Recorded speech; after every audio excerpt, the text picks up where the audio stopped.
All right. Hello, AutisticPod. Thank you for joining us. We have a great episode today. I am actually here interviewing my boss, Bryan Harris. He is my new boss. I've been working here a couple months.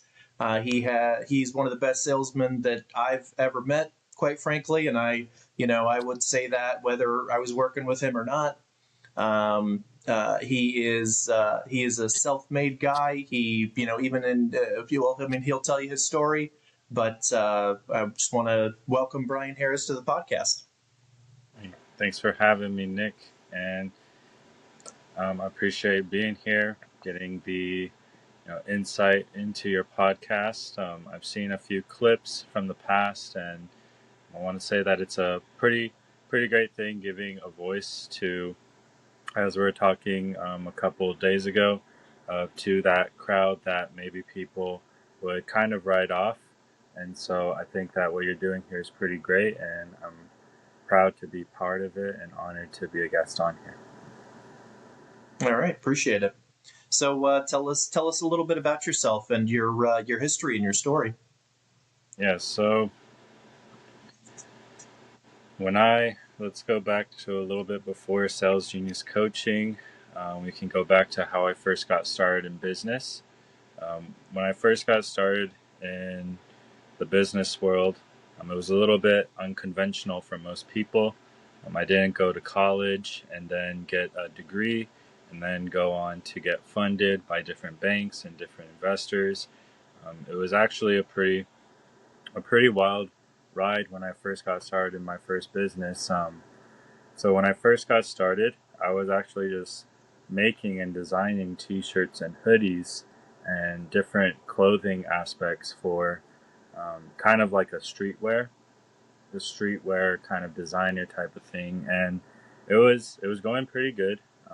It wasn't like a full income type of thing.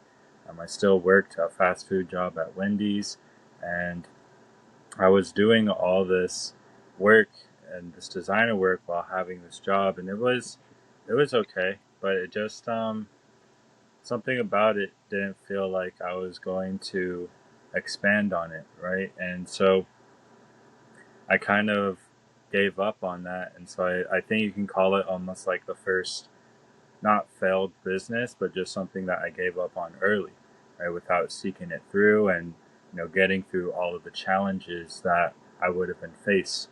And so while I was working at Wendy's, I was coming up with another concept, and this concept is probably, and a lot of people, if they watch this, if you go down to your local mall, you probably find a t-shirt and hoodie stand in there where they print t-shirts and hoodies on demand. But I was coming up with a concept in this, I want to say back in about 2018. And so I was barely 17, maybe 18 years old. And so I would take my breaks at Wendy's and I would come up with how to write out the sales scripts, how to write out the boards that we use, everything down to the machines and what we would be for our target market. And this Egyptian guy comes around and he's taken an interest in my work, and he comes to the restaurant every so often. And so one day he just asked me if that's something that I would actually want to do and if he could invest into it. And so I didn't really understand like what he meant by that, but within about a couple of weeks, me and my best friend were actually going and making the parchment boards for this kiosk. We were cutting out the parchment boards after we bought it from Hobby Lobby, and then we put together the stand from start to finish. Ordered in the t-shirt press, ordered the t-shirts. Thankfully, the investor that I had, he had connections who were able to give us the print-ons to the shirts and hoodies, and so it was a very easy press.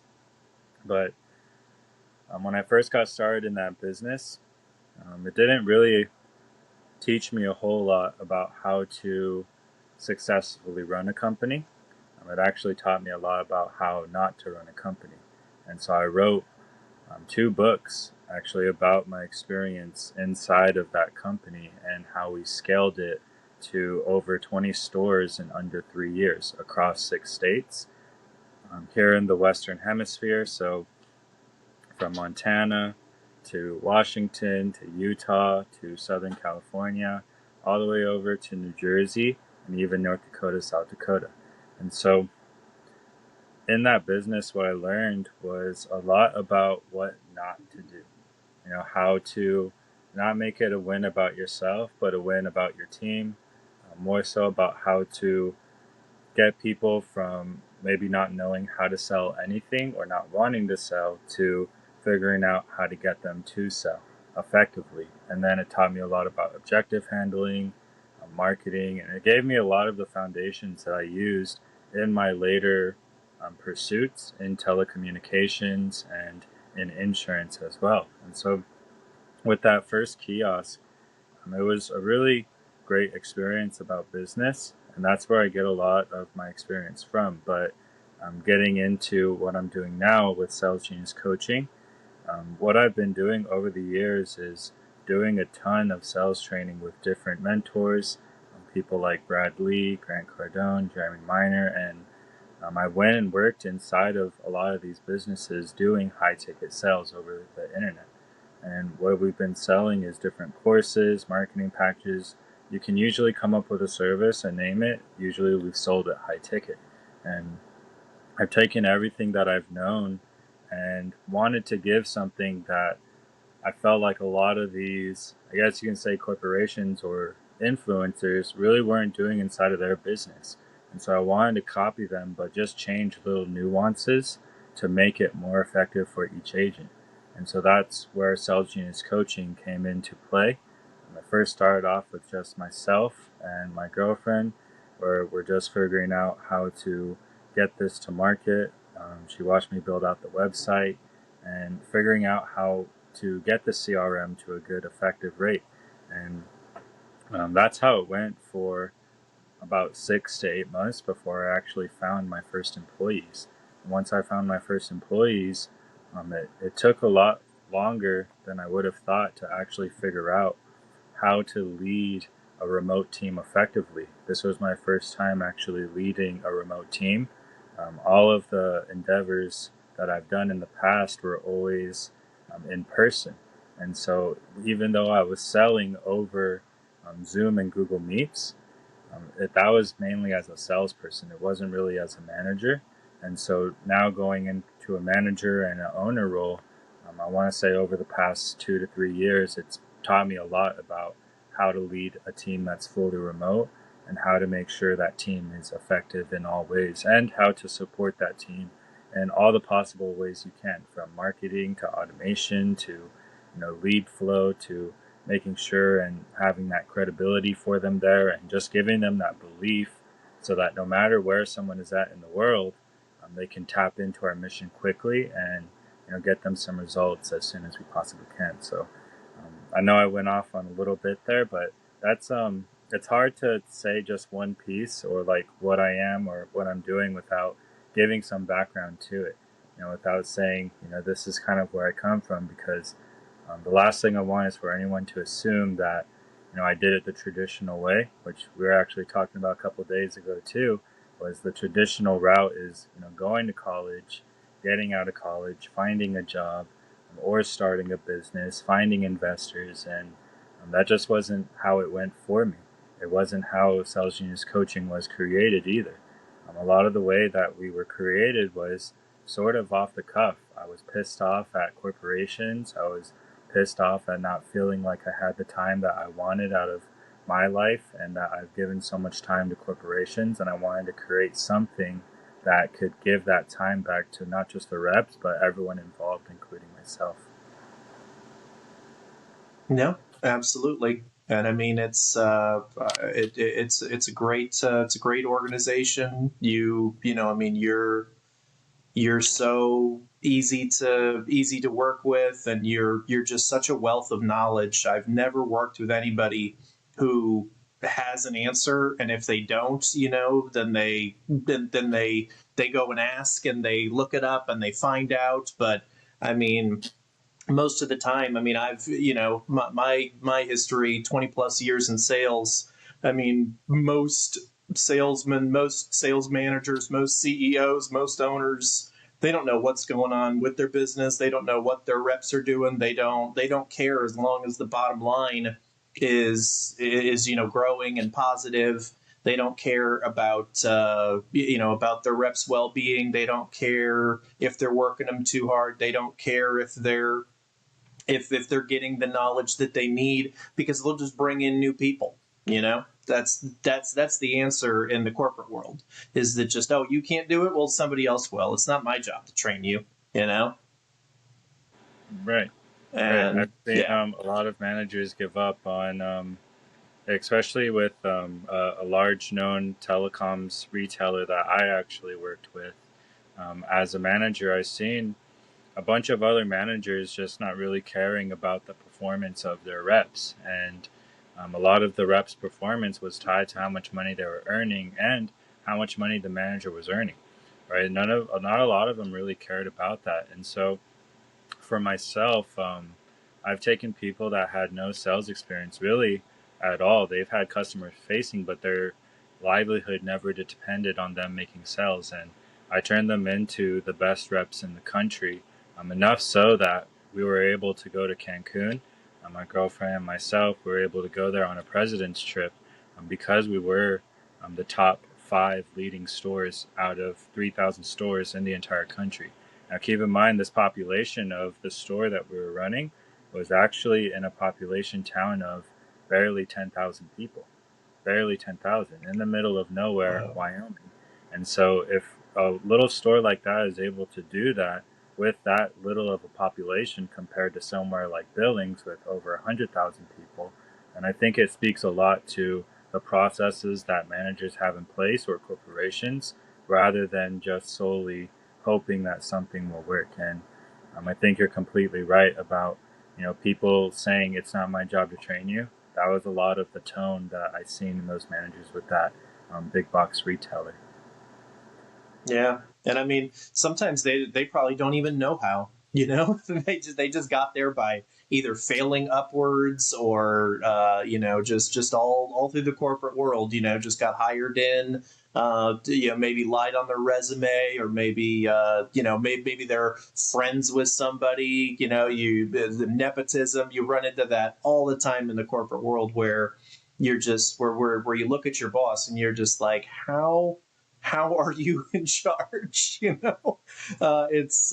It's crazy. But you said something else too, where that I really want to hit on, when you said about you learned how not to run a company. And I think that's so key, is that's one of the, I talk about my rules on my podcast, and that's one of the rules that sometimes I forget, is don't be afraid to fail.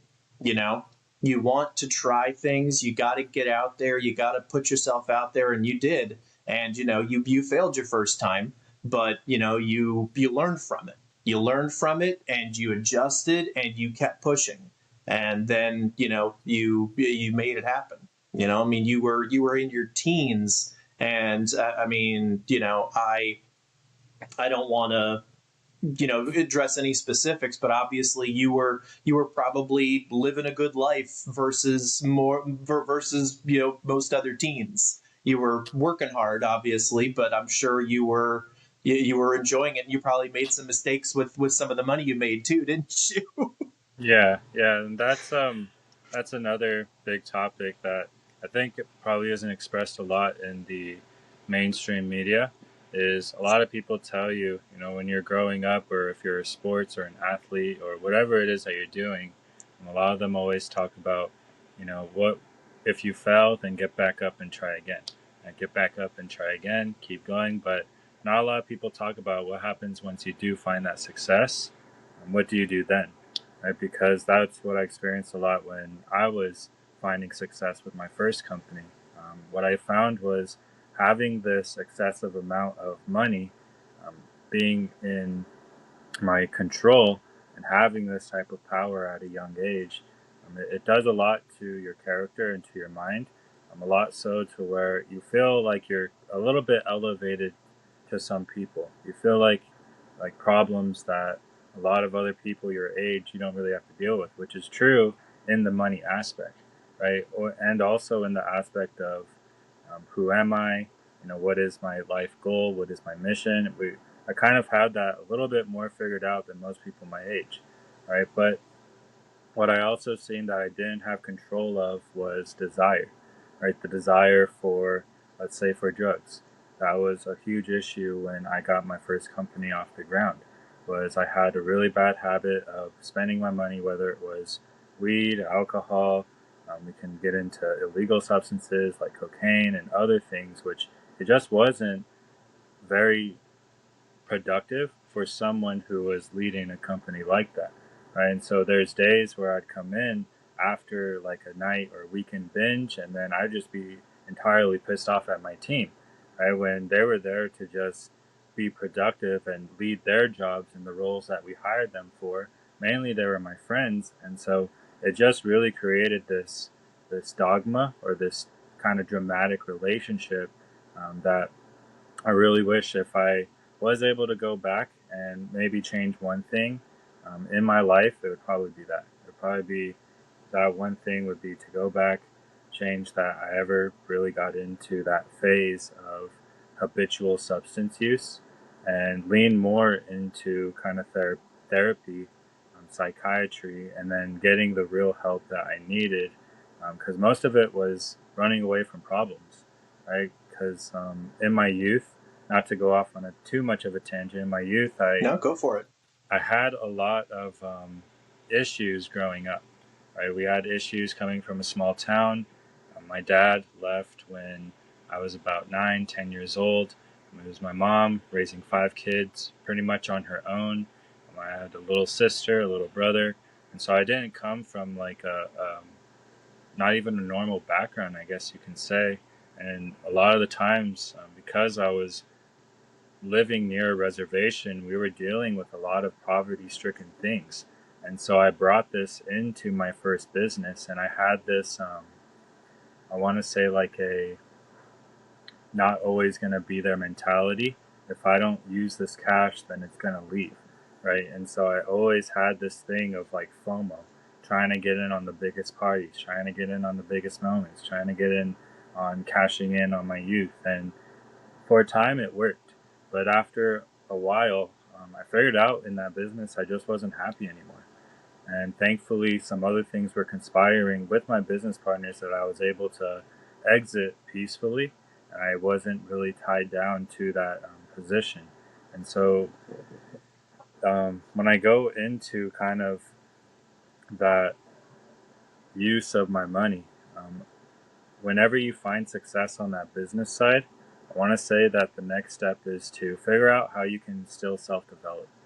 Try not to get into the pursuit of entertainment or the pursuit of, I guess, dopamine, because it's a pretty bad road that you can get onto. No, absolutely. Yeah, it's interesting that you say that, that your dad left and that you had the kids. Did you kind of have to take on a role of dad or Well, thankfully, I had 2 older brothers, and so it seemed hmm, like more so they took on that role. But it was, once they were out of the house, they were doing their own thing, whether they were in college or going and pursuing other interests. Um, Me and my little brother have been really close when we were growing up. A lot about my family when we were growing up was, there was a lot of things going on where maybe we weren't doing the best things that kids were doing at that time, mainly in the thing of like, I want to say selling drugs could be one thing, and so my family was really involved with this, like, I want to say a criminality mindset. And so when you grow up with that criminality mindset, it's really hard to break away from that, which thankfully with my first business, I was able to finally break away from that kind of mindset and get into a more productive stream of this is the character I want to be, this is what I want to do with my life.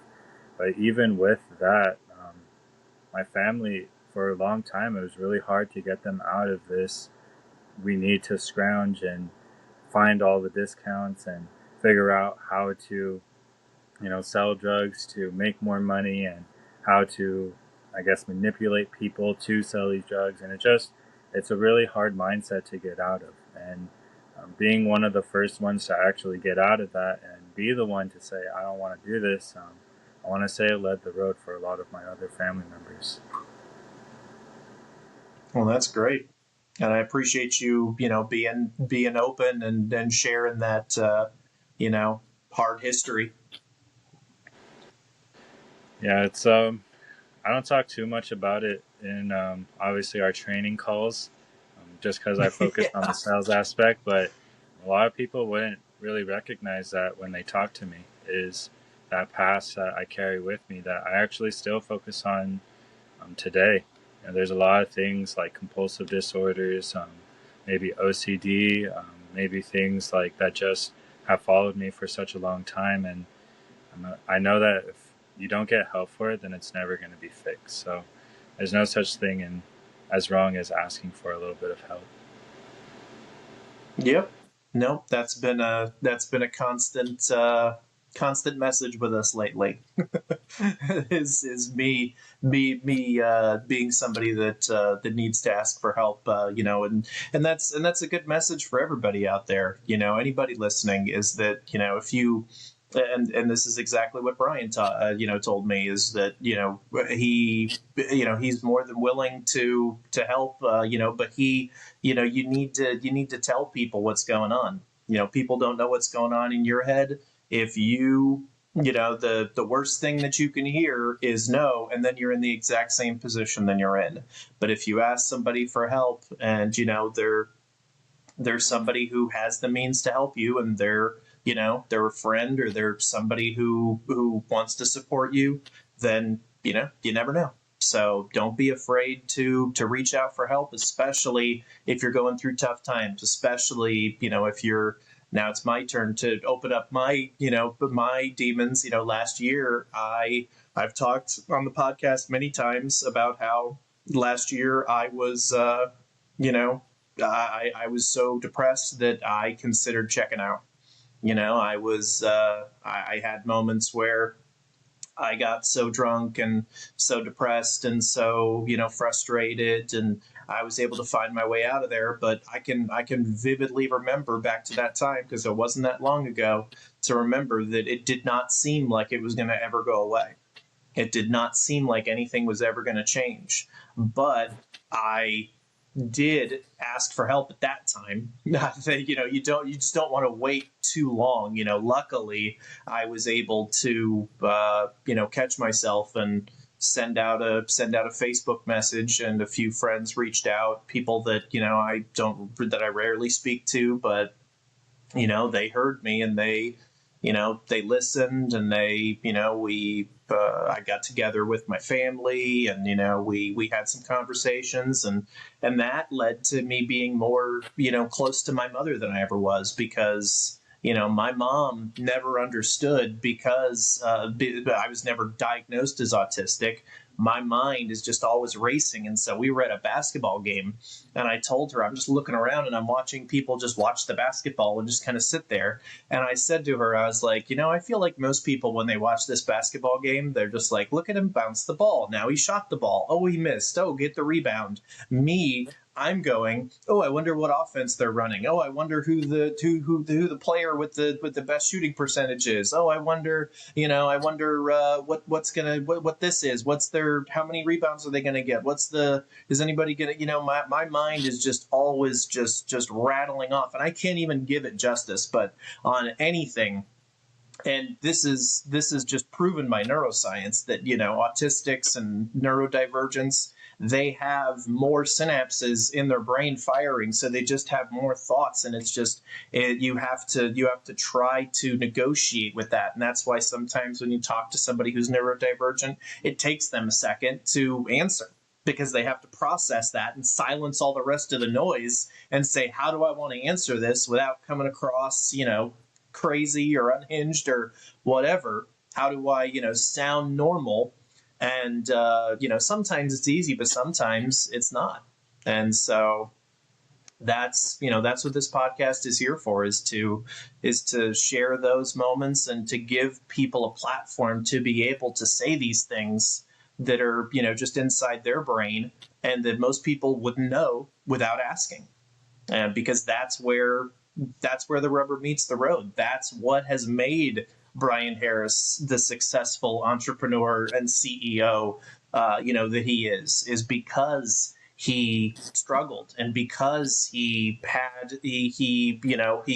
probably saw his brothers take on that mantle. And you probably respected that. You probably learned a lot from them, seeing them lead as younger adults, instead of seeing your dad do that. And then you probably, that could have been was instilled in you. This is just, pop psychology. I mean, there's probably some truth, there might be some untruth, but that's, and now I'm just off on an ADHD tangent. Now I've lost my train of thought, so we'll No, go you're back to you, okay. Bryan. No, you're okay. So, yeah, when I was, there's a lot I can get into about my childhood and growing up, but you're completely correct about when I was, I want to say about 16 years old. My household just wasn't really that stable. I had a stepdad, but there was a lot of, I want to say, kind of abusive things going on, which our relationship now is more stable. Our That's relationship good. is more productive, and we've made amends in our own way. But at that time, when I was 16, he himself had a really bad drinking habit, and he was going through AA and going through recovery. But at the time, when I decided to leave home, I actually left at a pretty young age. I went to a town that was about 500, 600 miles away from where I was growing up in, or where my family was at. So, in terms of the state, they were in the south side of the state. I was up at the north side of the border.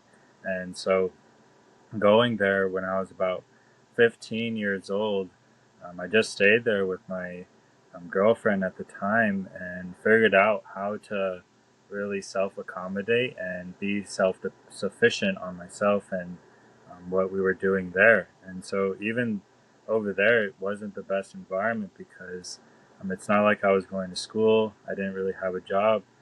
To make ends meet, we were still, trafficking drugs and selling drugs. And so that wasn't the best environment, even though I was running away. I'm not trying to face what I was dealing with at home, right? But with people at that age, it's really hard for them to, what I'm understanding, it's hard for them to have a voice or feel like they have a voice. So when they don't get that need met, it's pretty common for them to, find that need met somewhere else from people who maybe will listen to them. But when I finally did come back at about 16 years old, I stayed there for about a year. I want to say almost a year and a half.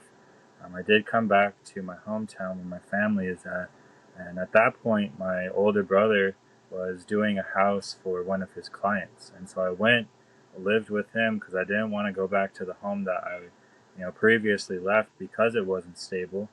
My little brother and sister, they had it, I don't want to say easier, but because they, weren't smoking weed, or they weren't, doing the things I was doing. I wasn't a good kid by any means. I wasn't like a golden child, just all this stuff happening. There's reasons for why these things were happening. They just, I want to say the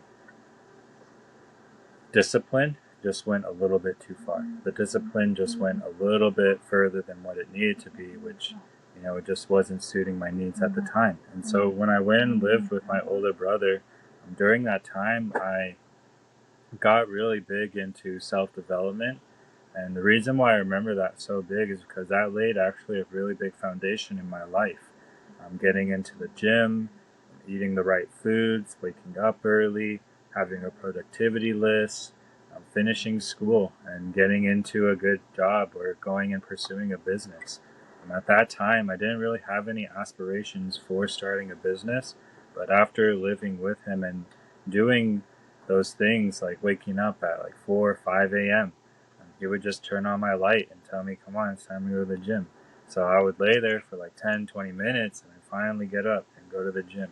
And thankfully, we only lived about 6 blocks from the gym.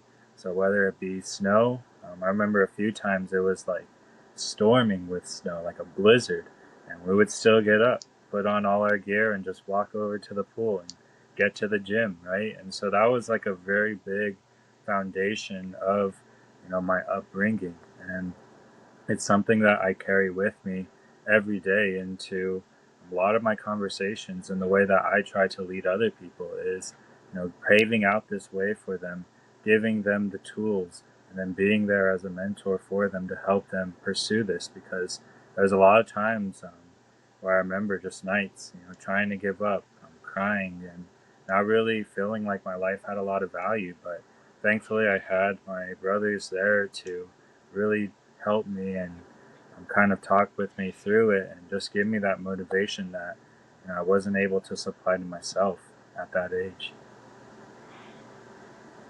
Yeah, no, and it definitely leads in. I mean, it definitely bleeds through when you talk to you, because, I mean, I've never seen a quote unquote salesperson who, approaches sales so methodically, so calmly. Every other salesperson I've ever seen, when you listen to, these motivational sales speakers, they always speak so fast, and they always speak with such emphasis, and they always try to, and the your ability to teach and to help and to navigate sales properly without using that approach is very impressive to me, because, like I said, I've been in sales for 20 plus years, and it's very rare to see someone that is so relaxed and so calm and so polite, and so, but, you're also not afraid to call somebody out as well. You will point out when somebody is being hypocritical or saying something that doesn't make sense, and you will just ask a question and, put it back on them. But the way you do it is just beautiful. And so, yeah, that absolutely enters into it. I mean, it's just all your personality. Like we always say, the client buys you. They're not buying the product. The product is the product. They have to decide if they trust you. And if they trust you and they like you, then they might try the product. But if they don't like you, it doesn't matter how good the product's going to be. Yeah, no, you're exactly right. I've seen a lot through the years, starting back in t-shirts and hoodies. That's a very simple thing. Like, you don't need someone to like you to buy that, because it's only, $10, $20. But when you get into thousands of dollars, right, and you need to do it in an hour, maybe 2 hours, that liking scale becomes a really big factor into someone doing a sale with you. And that's something that I really value in the high ticket space.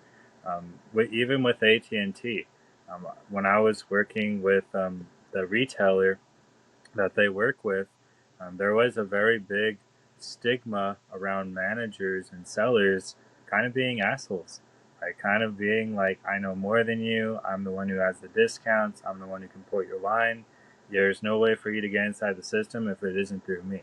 Right. And so a lot of them carry this kind of stigma of just being the big and bad. And it didn't really appeal to me, in the sense of, this is how sales is. And then looking at the way that their stores were doing, it made sense why their stores weren't doing the performance they wanted. And so I took a lot of the training that I learned and my experience in the t-shirt and hoodies, and really just about good customer service, right? And taking what I learned in college about psychiatry and buyer psychology, um, taking that and putting it into a script along with sales trainings I was doing at the time. I want to say, doing that with my team, making training fun, right? Making it fun to where people are engaged, making it fun to where they actually feel like they're learning something, where they get something of value, getting feedback from your team, and then just checking on their performance. All of that really helped with creating the methodology that I used for sales. Like, I definitely agree with a lot of the methodologies that are out there, whether it be like Cardone's, Brad Lees, Jeremy Miners, Andy Elliott. And there's a ton of people out there that I've learned sales from, taking little pieces from. But I always feel like there's something missing in terms of the humaneness of it, right? The humanity behind it, right? And so people always say, I don't offer financial plans. We need it all paid in full. But I've always figured out, and Alex Hormozy has been a big motivation for me in this, is, there's always ways that you can get a deal through. We just need to figure out how to make it work for this person. And so that's always been a methodology that I've baked into a lot of my companies. It was, how can we make it work for them? How can we make this work for them? And if we can't make it work, well, at least we did try everything that we possibly can, humanely, right? Yep, exactly. And I mean that's the thing, is because salesmen have such a bad rep because of all of these shyster salesmen that just want to tell you one thing and do something else. And it's refreshing that you saw that, because, and I'm not saying that any of those motivational speakers do that, but that's where that leads, is just that mentality of, I'm the man, I'm in control, I'm gonna tell you when to do what you want to do and everything. That's just, people are wisening up to that. But then, yeah, I don't even want to go down that route. I was going to say, then you have Donald Trump, who I believe, well, apparently I'm going to go down that route, but I believe he became president twice because of his salesmanship and nothing else.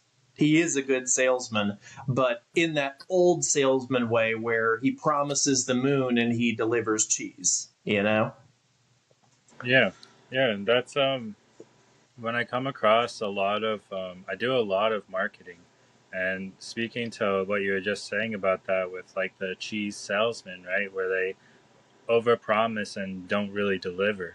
I do a ton of marketing, targeting, and I look at like who our next audience looks like, why we don't target that other audience. So it's a big thing to have, who is your product for, but it's another thing, big deal, to have who just does not fit this service, right? And typically what I see of who doesn't fit it is people who promise a lot and they're not really able to deliver, right? And those are the people who are telling you to your face, oh, I'm going to be the best sales rep that you've ever seen. Oh, I'm going to be the best person that has ever worked with you. Oh, I shouldn't have to pay because it should be an honor to work with me or my company. Oh, I shouldn't have to do this because of who I am, right? And typically those are honestly the worst people that I see to work with, from a marketing perspective, right? Because they have, I want to say this, over promise, and they have little delivery. And so I've always had a characterization to have, little promise and over delivery, where you try to promise as little yep. as you possibly can, or not even speak at all, and then over deliver on whatever product or service that you're trying to do. And with doing that, I want to say it's always made people on the other side just like, damn, this is really what it is. This is what I got. I can't believe that, this is how good it went. I can't believe that this is how well it turned out. And so I really respect that opinion of saying, a lot of politicians, they are, I want to say, trained in that old selling perspective, which doesn't really work anymore. Right? Headlines help and marketing helps, having those rallies help, which that always gets the people ramped up. But when it comes down to them actually getting into office, they have that old kind of car sales mentality where they give you a lot on the front end, but on the back end, you're getting screwed over by financing, right? But the thing that sucks is that you're already driving the car 2 years into your contract or your term if you're a politician, and now you're starting to see all the red flags. APY is starting to hit you. So I like how you gave the similarity to sales to the politicians. I think that's a big deal. No, I appreciate that. Yeah, and I try not to be political, but I mean, in this day and age, it's getting crazy. I like to focus on the things that we can agree on, that we can get along with. Everybody agrees that children should be educated properly, protected, taken care of, raised in the best environments. Everybody can agree that if you want to be religious, you should be able to practice your religion as long as your religion doesn't wish harm on other people. Everybody can believe that that we need to have a military. I mean, we just need to talk about the things that we can all agree on, and then once we find out that we agree on a lot of things, maybe we can find a middle ground on some other things. But I do a lot of. I do a lot of internet, just chatting and posting, and I talk a lot on threads. And the biggest thing I run into with people nowadays is just, if you don't think the exact way that they think, you're wrong. It's that simple. There's no nuance. And this way of thinking will destroy society because no two people think the same thing about everything. It's Right. silly to think that. And I don't understand how it got to this point. And I hope we can, that, and again, I believe that they're a minority of people, but they're the most vocal minority. And that's the problem that I see. So now we're veering off into ADHD territory again, but that's No, you're how completely I right. roll. With the extremities of like both sides. Right. Earlier we were saying, at least you were mentioning, and honestly, I agree with that point of, the extremities on both ends, whether you're, extreme Democrat, extreme Republican, even extreme Tea Party, or extreme conservative. It seems like the people who make the outrageous headlines are the ones who get the most viewership and sponsorship, right? Because a lot of people can look at those people and say, I, that's me. That's my views. That's who I am. But it's also to the fact of, what about everyone in between those things who don't agree with those extremities? They're not getting the sponsorship or the, I want to say, the headline credibility like those extremities do. And if anyone who watches this in the future, because I know this is going to blow up one day, right? Whether it's tomorrow, in a month, a couple months, a year or two, however long it takes, I know that someone's going to be watching this in the future. And if there's anything I could give for advice, it would be, if you're looking for success in anything that you're doing, you have to be okay with people not thinking the same way as you. The first business that I started that actually got landed off the ground and did over 300K per year was actually created and adapted from a Muslim's idea.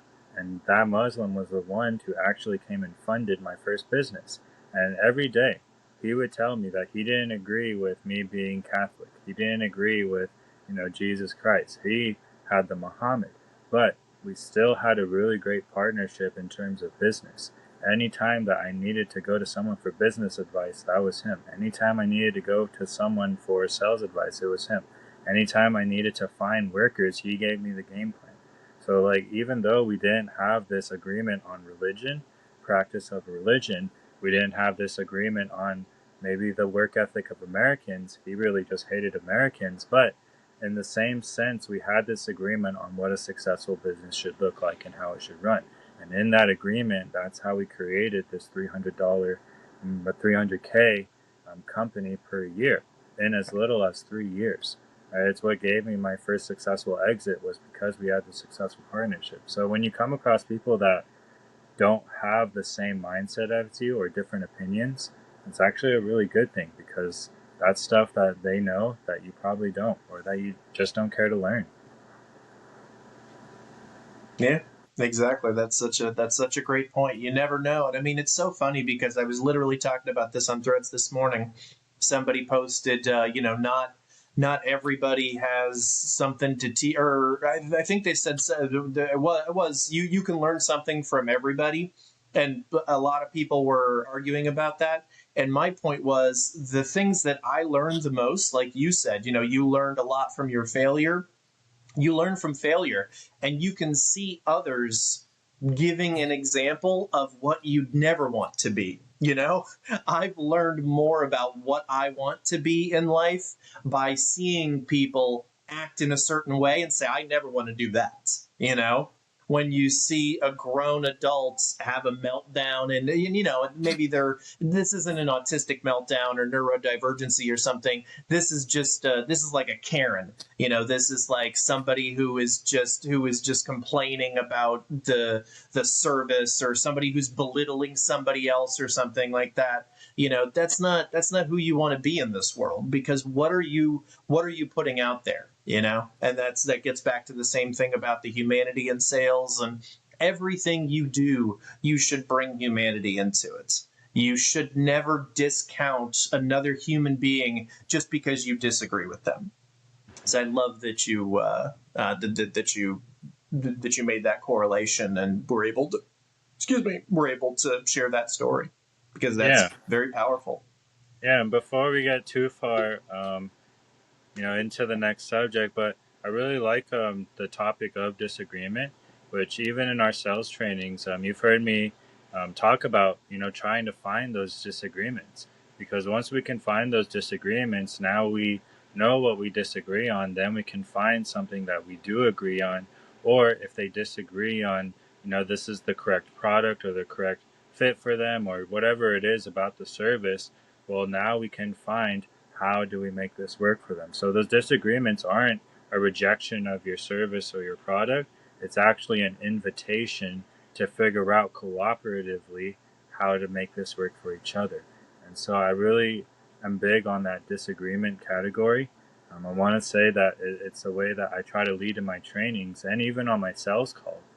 When we had our first interaction, there was a lot of tension and disagreement in there, which I want to say a lot of less savvy salespeople would croak at the first disagreement, or they would get pissed off, or they would get depressed, or they would see it as rejection and get off the call, or whatever it was. But I remember the line that you're saying was that you were really thankful that even though we had these disagreements, that I still stayed on the call and that we were able to figure out a way to make it work. And so that was a really big indicator for me that disagreements are something that we need to find in all of our relationships and all of our pursuits and even our sales calls, because that's an invitation to make this work for each other. And if you can't do that, then maybe there's some training that you need to do as a salesperson or even as a person in general. Whoops. All right. Well, we lost Bryan. We'll have to pick that back up. Maybe I'll edit this out.